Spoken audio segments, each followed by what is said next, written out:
Admit it, you big oaf. You're scared, sitting there like a wee baby hiding in your crib. And after all these years, you still can't find them. After all, you're just a big baby. Why don't you go home and cry to your mama? I'm just kidding. I got that from Samurai Jack. I'm sorry. I couldn't resist. No, but seriously though, check this out. All jokes aside, I have this passion when it comes to drawing manga. Crazy thing is, even though I have a passion for drawing manga, I have zero talent in anything, including art. Now, I know that seems like a contradiction. Dude, how do you have passion in something, but you have zero talent for it? Then you don't really have passion. No, check this out. Naruto had the passion to be the greatest ninja in Shinobi history, right? Right, did he have talent? No, okay. Saitama wanted to be the greatest hero. He didn't start off with talent, did he? No, he wasn't just One Punch Man overnight. Heck, Midoriya wanted to be the greatest hero. He had no powers and no talent, yet he still had a passion to be a hero, right? Okay, so, same principle. I just got to drawing when I was about, 10 years old, and the first thing that I attempted to draw was Dragon Ball Z, and I say attempted because, see, that's supposed to be Goku, but that looks like crap. I mean, if Goku saw that, he would grow a tail, look at the full moon, and trample me. That was supposed to be Vegeta. Oh my goodness. I don't even want to look. This is how I used to draw. If Vegeta saw that and he came to real life, he would have reverted back to an anti-hero and then reverted back to a villain. Nah, he would have just turned to Majin Vegeta. He would just blow me to smithereens like he did everybody in that audience. Trunks, man. Hey, Trunks wouldn't have been so noble if he saw that's how I used to draw him. I mean, whatever he did to Frieza with his sword, he would have done to me like 1,000 times over. Except he would have brought me back with the Dragon Balls and then sliced me up again and then brought me back with the Dragon Balls. Even if I was 10 years old, he would have been like, he's worse than Frieza. And then he would have blew me to smithereens. Wait till you see how I used to draw Gohan. I mean, it's terrible. And my favorite character, Gohan. Look, man, here's something I gotta say to myself. My past self. If you're gonna draw your favorite character, make him look good. Don't make him look like garbage. I'm half kidding. No, but seriously, that's how I used to draw, right? Okay, anyways, that's how I used to draw DBZ. That's how I kind of drew anime. Not that that's anime. Even though that's how I created art, this is how I draw now. Wait for it. Boom. You see?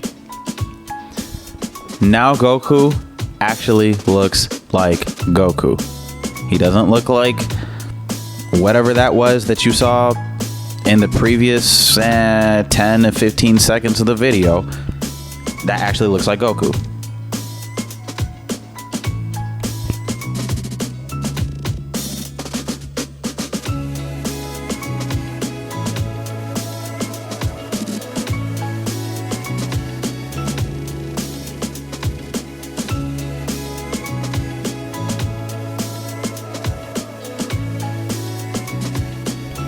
Boom, and Vegeta actually looks like Vegeta. I mean, in all honesty, if Vegeta saw how I could draw now, he would be like, I'm going to train you in the ways of being a Super Saiyan. Even though I'm not a Saiyan. I'm just kidding. He wouldn't say that. No, but seriously though, I went from drawing like crap. Seriously. As you saw, I don't have any talent. That came from hard work and that came from discipline. It didn't come from a natural affinity for drawing Dragon Ball Z, because I didn't have that natural affinity for drawing Dragon Ball Z. I don't have a natural affinity for anything. I have to work at it, okay? Anyways, but now you see my point. I had to work at it, and mind you, that's actually my second time in all of my years of drawing. That's my second time drawing Vegeta. All the other times, I mainly drew Goku, Gohan, every so often Frieza, and Cooler, and then Kid Buu. I don't know why I never really drew Vegeta. I think his arrogance was repulsive to me.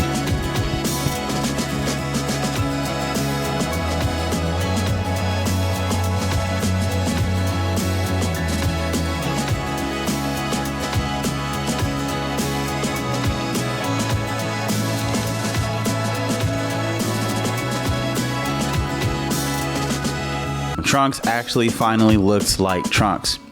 I mean, Goku looked almost exactly like Goku. You could tell it was Goku. Vegeta almost looked exactly like Vegeta. You could tell it's Vegeta.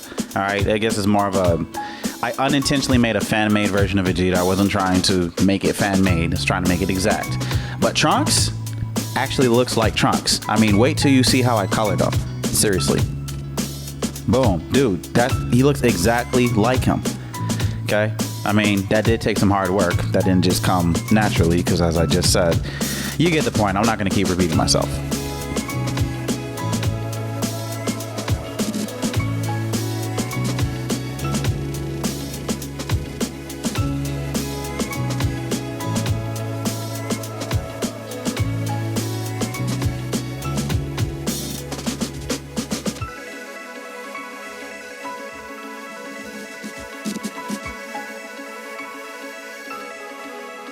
And Gohan actually looks identical to Gohan. That's my favorite character. Not that sorry excuse of a drawing that you saw how I used to create when I was 10 years old. That actually looks exactly like Teen Gohan when he was Teen Gohan. I don't know what happened to him now. I don't even want to know. Anyways, you want to know how I did it? Celtic magic, Lassie. I'm just kidding. That's not I'm just kidding. I got that from Samurai Jack. No, seriously though. That came from practice. As I just said, I had to really, really work hard like Saitama, even though I'm not One Punch Man when it comes to drawing manga. That would be awesome though.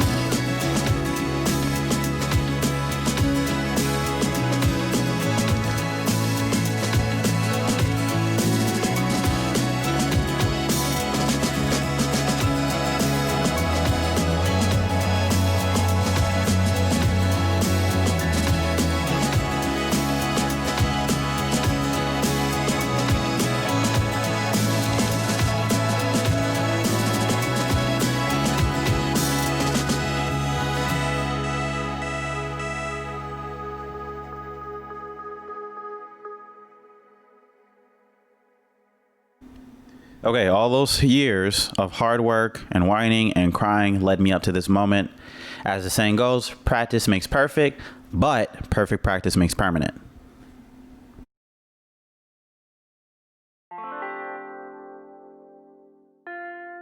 Okay, so check this out. Looking back, I'm actually embarrassed to look back because the thing is, I thought I was good when I actually was garbage. But the good thing is I came across people who are seemingly infinitely times better than I was. So it gave me a reality check. And because of that reality check, I actually learned to get good, authentically speaking, at drawing manga. Now, I'm not a professional and I'm not claiming to be. I'm just a guy that likes to draw manga and that keeps finding new ways to push himself. For the longest time, I had just drawn Dragon Ball Z, then I branched off into Naruto and then One Piece, and then every so often I would draw Sonic. And after a while, I just got bored. No, not from drawing manga per se, because if that's the case, I wouldn't be making this video. What I got bored from was copying exactly what I saw and then putting it on paper. And the reason was I had practiced so much to get good at drawing exactly what I saw to the point where it was no longer a challenge for me anymore. So instead of complaining or instead of giving up or easily just moving into another style of art, I was like, why don't I just learn to make up my own characters? And so that's exactly what I do. I use other animes and sometimes other fictional content.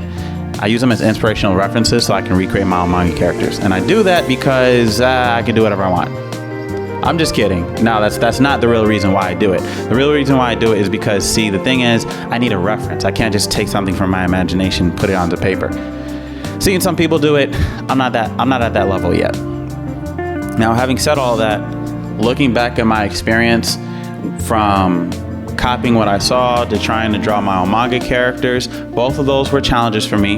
But what that experience taught me was that you don't need talent, or you don't need to be a prodigy, or you don't have to have a natural affinity for creativity or art or drawing. If you believe that, your thinking is unbearably overrated. And here's why. Just refer back to the first part of my video and then you'll see what I mean, right? But if I were to use an illustration, and I'm going to use an anime reference, if you look at Naruto, you look at Midoriya, you look at Saitama, they don't have talent in their respective fields. But because they are disciplined and because they are hardworking, they either got to the top of their game or they're getting to the top of their game. So even though those aren't anime characters, you can still apply that same principle to learning how to draw manga, or just wanting to draw manga, or just wanting to use some kind of inspirational reference so that you can create your own character. Now, having said all that, one of the pet peeves that I have is a lot of people say, before you draw manga, you should learn to draw realism first, and you have to have a specific style to draw manga. Now, just covering the first one, look, that's realism, right? I didn't do that. I can't draw realism to save my life, and that's realism on a whole nother level. A member of my family actually drew that. That's Erica Badu. You don't have to draw that complicated so that you can draw something relatively simple like manga. Okay, realism is way harder than drawing an anime character, let me tell you. Fact of the matter is, you just gotta learn the basics and then apply it to drawing the style that you want to draw, in this case drawing anime. Now, the second thing that I have a pet peeve with is when a lot of people say, you have to have a specific style when it comes to drawing manga. That's a half truth, and here's what I mean. So one time I put my drawing on Facebook, and then somebody said, that's not really anime, that's Western art. Look, man, check this out.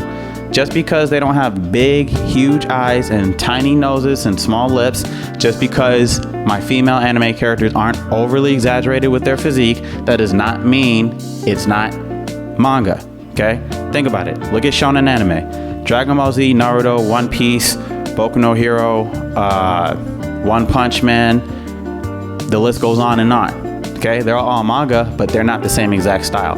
They have a different approach with how they draw their characters. And that's exactly what I do when I create my own manga characters, except it's a little more somewhat semi-realistic.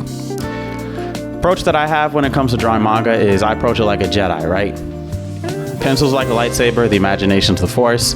And the reason why I say that is because the imagination is like a door, If you leave that door wide open, you take your first step into a larger world. But if you leave it really closed, you severely limit yourself with how far you can take your skill.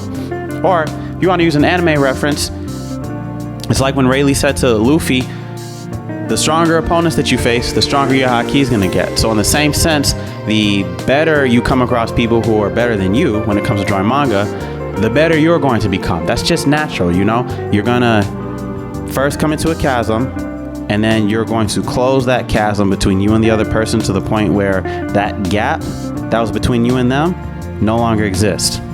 Anyways, hope you liked my video. If you did, hit that like button, share your thoughts in the comment section below, whether I gave you some kind of inspiration or whether you felt like this video gave you value. And if you didn't like it, that's okay. You can share your disagreements in the comment section below. I don't care. Also, share this video with another anime fan who's just a fan of anime content in general, or who's also a fan of anime art. Also, you can subscribe to my channel by hitting that subscribe button. I will be posting videos Thursdays and Fridays, 1 p.m. Pacific Standard Time. You can also follow my other social media accounts like Instagram, Dailymotion, and Facebook. On Instagram, I will be posting videos basically drawing my own manga characters, and it is going to be on Thursdays and Fridays, but it's going to be released at 8 p.m. instead of 1 p.m. And with those videos, it's going to be on IGTV, and it's a more detailed version into what goes into me creating my own manga characters. And then on Dailymotion, same thing, Thursdays and Fridays, but it's going to be released at a different time. And then on Facebook, I put basic tutorials like drawing faces, facial features, hands and feet, yada yada yada. Anyways, I'm Jovan. This is my manga project. Look forward to seeing you in the months, days, years, whatever, in the times to come. I'm excited to see you in the future. Peace.